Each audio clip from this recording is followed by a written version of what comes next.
Bonjour et bienvenue dans cette activité de production écrite intitulée Le texte argumentatif, notion générale. Comment rédiger un texte argumentatif? Une question qui tourmente un grand nombre d'étudiants en première année bac, puisque ils seront amenés à rédiger un texte argumentatif en fin d'année dans le cadre de l'examen régional qu'ils vont passer. Alors, normalement, à la fin de cette série de capsules vidéo, vous serez capable de répondre à cette question. Alors, avant de parler des notions générales relatives au texte argumentatif, il faudrait quand même connaître les composantes de ce type de texte. Donc, comme vous pouvez le voir sur ce schéma, le texte argumentatif se compose d'une thèse, d'un ensemble d'arguments et d'un ensemble d'exemples. Alors, comme nous l'avons schématisé ici, la thèse constitue le noyau du texte argumentatif, l'idée directrice si vous voulez. Donc, c'est une opinion, c'est l'idée qui sera défendue par l'auteur tout au long de son texte. Donc, pour faire la démonstration de cette thèse, l'énonciateur va faire appel à un ensemble d'arguments. Les arguments, tout simplement, ce sont les raisons avancées par l'énonciateur pour justifier sa thèse. Et ces arguments, bien sûr, ils doivent être renforcés, illustrés, si vous voulez, par un ensemble d'exemples. Les exemples, tout simplement, ce sont les faits concrets qui illustrent les arguments et qui permettent de mieux les comprendre. Et généralement, ces exemples-là exposent des cas particuliers. Donc, en somme, le texte argumentatif se compose d'une thèse, d'un ensemble d'arguments et qui sont bien sûr illustrés avec des exemples. Fonction du texte argumentatif. Donc, première chose qu'il faut souligner, c'est que le texte argumentatif est basé sur une prise de position, pour ou contre. C'est-à-dire que l'énonciateur est soit pour la thèse, donc il va essayer de la soutenir, de la défendre, ou bien il peut être contre une thèse, contre une idée qu'il va donc réfuter. Alors, pour soutenir ou réfuter une thèse, l'énonciateur va faire appel à un ensemble d'arguments qui vont s'adresser à la raison, à la logique du destinataire, et donc là, on va parler de convaincre le destinataire. Ou encore, l'énonciateur peut s'adresser au côté affectif, au sentiment du destinataire, et donc là, on va dire qu'il essaye de persuader le destinataire. Donc là, on va parler de ce qu'on appelle la fonction persuasive du texte argumentatif.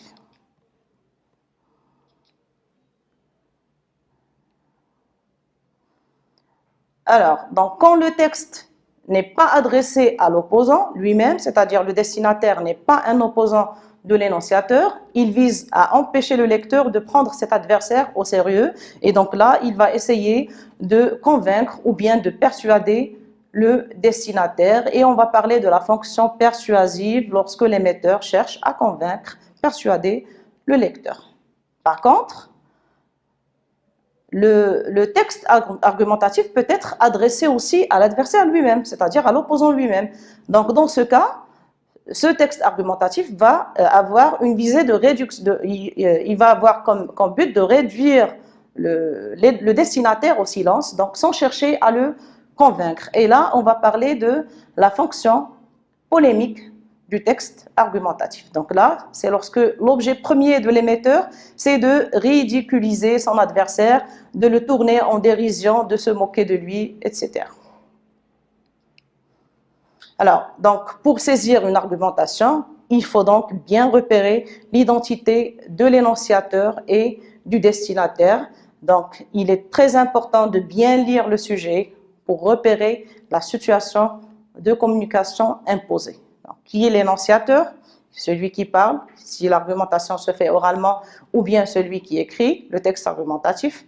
Qui est le destinataire? Est-ce que c'est lui-même un opposant de l'énonciateur, son adversaire, ou bien c'est un lecteur, quelqu'un d'autre?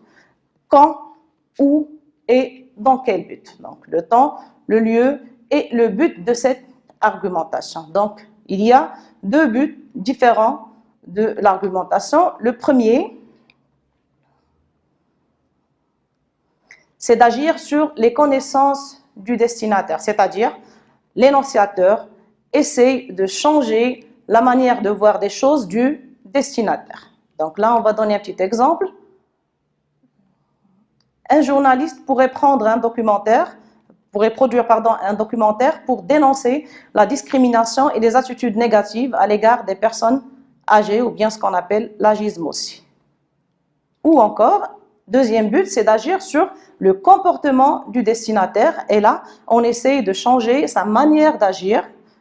Exemple, un groupe d'individus pourrait écrire une lettre d'opinion dans un journal local pour convaincre les lecteurs afin qu'ils participent à une opération de don de sang. Donc là, on va les pousser à aller faire un don de sang. Donc, on essaye d'agir sur leur comportement.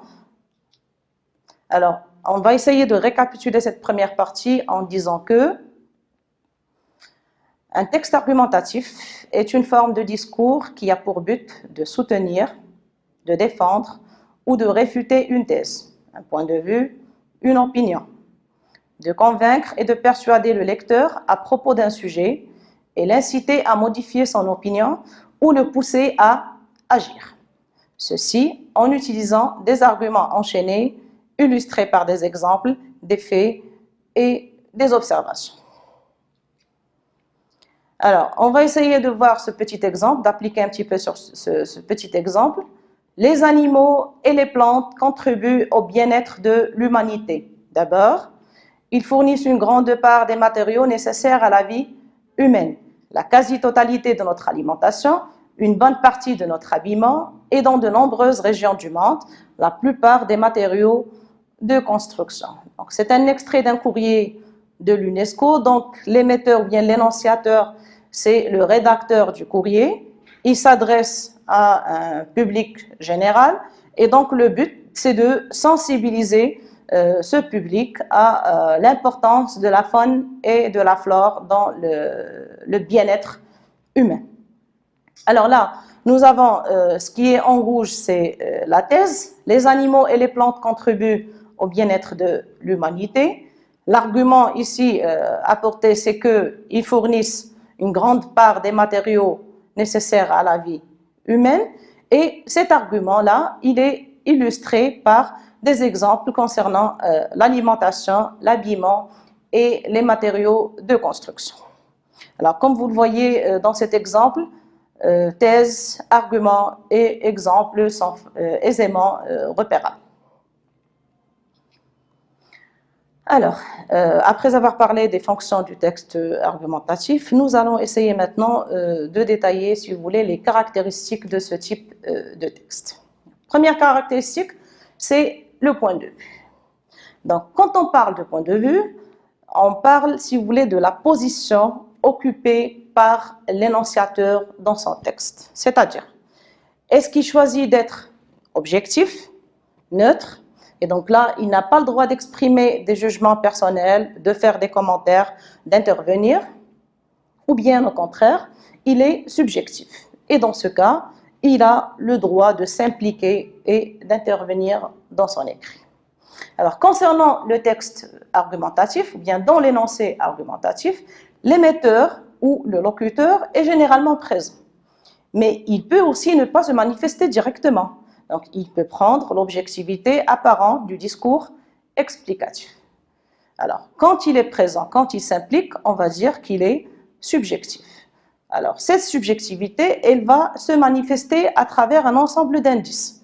Donc, premièrement, nous avons les indices énonciatifs, des phrases de construction particulières, les modalisateurs et les modalités appréciatives et les figures de style.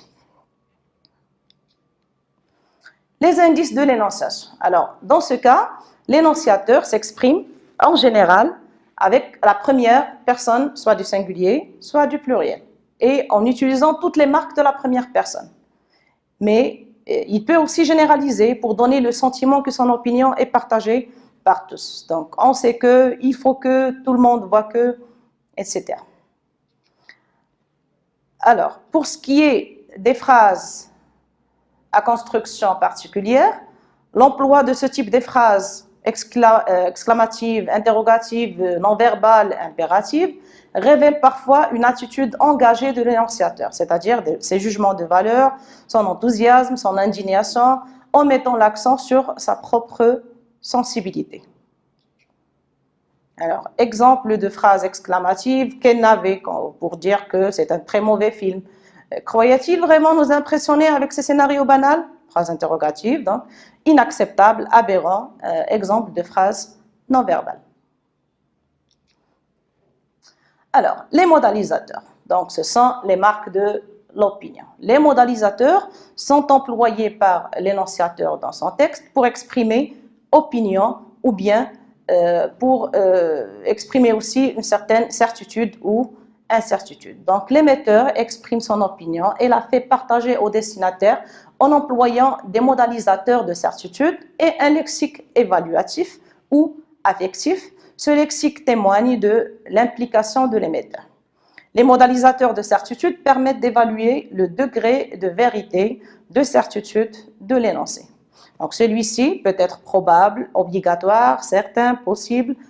L'information donnée est plus ou moins sûre. Les modalisateurs, bien sûr, ils sont variés sous forme d'adverbes, de locution verbale. Donc, il y a les verbes, les modaux, devoir, pouvoir, sembler, paraître, falloir, qui, suivi d'un verbe infinitif, marquent de manière implicite l'engagement de la personne qui s'exprime. Des adverbes aussi, comme peut-être, sans doute, probablement, pour marquer l'incertitude. Des expressions aussi qui mettent l'énonciateur à distance de l'information qu'il va donner, selon des sources, d'après Monsieur X. Donc, là, c'est des exemples de modalisateurs. Alors, maintenant, ce qu'on appelle les modalités appréciatives ou dépréciatives. Donc, il s'agit d'un vocabulaire qui est appréciatif ou dépréciatif. Donc, appréciatif ou bien mélioratif ou bien valorisant, dépréciatif ou bien péjoratif ou bien dévalorisant. Donc, l'ensemble de ces modalités appréciatives ou dépréciatives, ce sont des mots ou des expressions qui sont utilisées de manière subjective pour montrer l'opinion, soit positive, soit négative de l'auteur ou bien de l'énonciateur sur différents sujets ou aspects traités. Alors là, nous avons des exemples d'adjectifs subjectifs, mélioratifs ou péjoratifs. Donc, inadmissible, bien sûr, c'est péjoratif. Formidable, c'est mélioratif. Exemple de verbes qui expriment l'opinion ou le jugement, le verbe estimer, le verbe détester, le verbe aimer, adorer, etc. Exemple d'adverbe, donc heureusement, malheureusement. Exemple de nom ou de groupe nominal, par bonheur, à ma grande surprise, etc. Alors, maintenant, on va essayer de voir les figures de style qui sont mises au service de l'argumentation. Donc, l'emploi de figures de style permet à l'énonciateur d'exprimer son engagement ou bien d'exprimer son implication dans son énoncé. Donc, avec les figures de l'amplification, bien grâce aux figures de l'amplification, par exemple l'hyperbole, l'énonciateur peut donner du poids, de l'ampleur à l'argument qu'il utilise.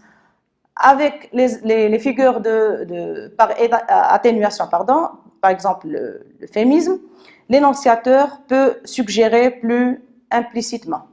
À l'aide de figures d'analogie, par exemple la comparaison ou la métaphore, l'énonciateur peut créer des images susceptibles de rendre l'argumentation plus concrète.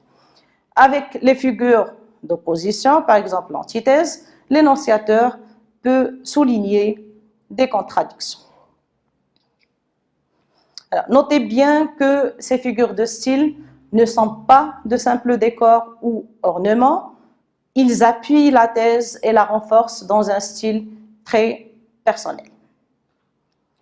Donc là, nous avons un petit exemple de métaphore. Ce politicien est un loup. Donc c'est une façon de suggérer que ce politicien est tout simplement sans scrupules. Alors, autre caractéristique du texte argumentatif, on va parler du temps employé. Donc, le temps employé dans le texte argumentatif, c'est généralement le présent. Donc, le présent intemporel, c'est le temps qui prédomine dans un écrit argumentatif ou bien dans un texte argumentatif. Encore une autre caractéristique de ce type de texte, c'est ce qu'on appelle les liens ou les connecteurs logiques. Donc là, c'est un point très important. Donc, pour bien réussir sa rédaction, pour bien réussir le texte, la rédaction du texte argumentatif, il faut utiliser les connecteurs logiques qui jouent le rôle qui permettent de relier et classer les arguments selon un ordre d'importance. Ils assurent la logique du texte et expriment plusieurs relations, donc relations de cause, de conséquence, d'énumération, d'opposition, d'addition, d'illustration. On peut même mettre les arguments sur le même plan. Donc, ça dépend de la relation qu'on veut exprimer ou bien qui existe entre les idées avancées par l'énonciateur. Donc là, c'est un point qui fera l'objet d'une capsule, d'une leçon de langue à part. Alors, point suivant concernant toujours les caractéristiques du texte argumentatif, c'est ce qu'on appelle la structure argumentative. Donc, cette structure diffère bien sûr donc, dans ses détails selon le plan argumentatif auquel vous allez opter, mais en général, donc, dans sa forme, le texte argumentatif doit être présenté en 3 blocs, en 3 parties. Donc, premièrement, l'introduction. Ensuite, vous avez le développement et bien sûr, il faut finir par une conclusion. Donc, ce qu'on va mettre dans l'introduction, donc en général, là on va parler en général, et quand on va présenter les différents plans argumentatifs, on va détailler les éléments à mettre dans chaque partie ou bien dans chaque bloc. Donc, on commence généralement par annoncer la thèse dans l'introduction. Dans la deuxième partie, qui est le corps de la rédaction ou bien le développement, on va essayer de prendre position, c'est-à-dire soit pour, soit contre la thèse annoncée, et bien sûr, on va argumenter. Dans la troisième partie ou bien dans la conclusion, on va conclure en faveur de la position adoptée. Donc, le texte argumentatif est structuré dans sa forme, donc, à l'aide des liens logiques ou chronologiques pour passer d'une idée à une autre et marquer les étapes du raisonnement grâce au découpage des paragraphes. Et là, c'est un point très important aussi qu'il faut souligner. Chaque argument et son exemple doivent représenter un seul paragraphe. Changer de paragraphe à chaque argument rend votre devoir plus clair et mieux organisé. Donc, vous allez consacrer un paragraphe à l'introduction. Le corps, vous allez le diviser en paragraphes selon le critère qu'on vient de souligner. Donc, chaque argument avec son exemple dans un paragraphe à part. Et la conclusion aussi, vous allez consacrer un paragraphe à cette partie aussi importante dans la rédaction d'un bon texte argumentatif. La structure du texte argumentatif aussi relève de même, ou bien aussi du plan et du procédé argumentatif choisi. Donc, comme on vient de le signaler, les plans argumentatifs, on va les voir dans une capsule, dans une prochaine capsule vidéo. Alors, concernant maintenant les procédés argumentatifs, donc selon la position de l'énonciateur, est-ce qu'il va soutenir la thèse ou bien il va la réfuter? Alors, quand il s'agit de soutenir la thèse, on va parler de l'explication argumentative. Donc, elle amène toute une série de précisions qui permettent d'éclairer le destinataire et de répondre à son questionnement. Donc, l'explication sert ainsi à étayer son opinion ou bien son point de vue.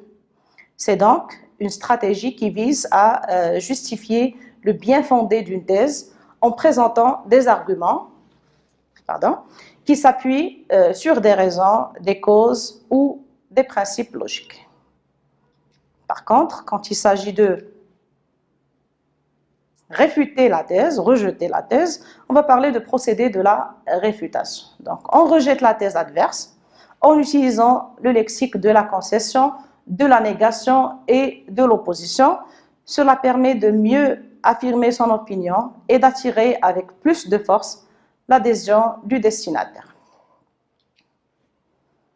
Alors là, c'est un exemple qui va permettre de déclarer la thèse adverse dépassée.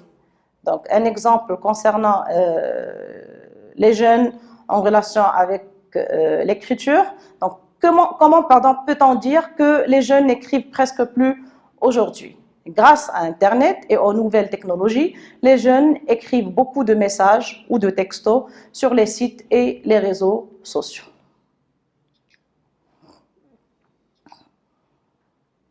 Donc, en somme, on peut dire que écrire un texte argumentatif n'est pas si compliqué. Il suffit donc de respecter la structure argumentative, introduction, corps et conclusion, d'utiliser des arguments solides ainsi que des exemples pour les appuyer et de connecter les idées par les connecteurs logiques. Alors, à retenir, à partir donc de tout ce que nous avons avancé, on peut dire qu'un texte argumentatif est marqué par la présence d'une thèse. Donc, on a signalé que la thèse est le noyau, l'idée directrice, l'opinion ou l'idée que l'énonciateur va soutenir ou réfuter. Donc, ce que pense le locuteur sur le sujet. Cette thèse est soutenue par des arguments. Donc, les arguments, c'est l'ensemble d'idées avancées pour démontrer que la thèse est juste. Eux-mêmes, illustrés, renforcés par des exemples, des faits concrets qui illustrent les arguments. Donc, on a aussi parlé de la présence du locuteur, de son implication dans son énoncé, qui se traduit par les modalisateurs qu'il emploie dans son écrit et qui exprime son jugement, opinion personnelle. Donc, dernière chose à signaler, c'est que pour bien réussir sa rédaction, il faut respecter la structure argumentative, bien sûr, choisir des arguments qui sont pertinents, les renforcer par des exemples illustratifs, sans oublier d'utiliser les connecteurs logiques qui permettent d'enchaîner, de relier les idées ou bien les arguments utilisés dans votre rédaction. Alors, avant de vous laisser, donc, prochaine capsule, elle sera relative aux différents plans argumentatifs que vous pouvez utiliser dans votre rédaction. Donc, une petite question de réflexion. Allez-y, donc cherchez un petit peu là-dessus. On se retrouve dans la prochaine capsule. Merci de votre attention.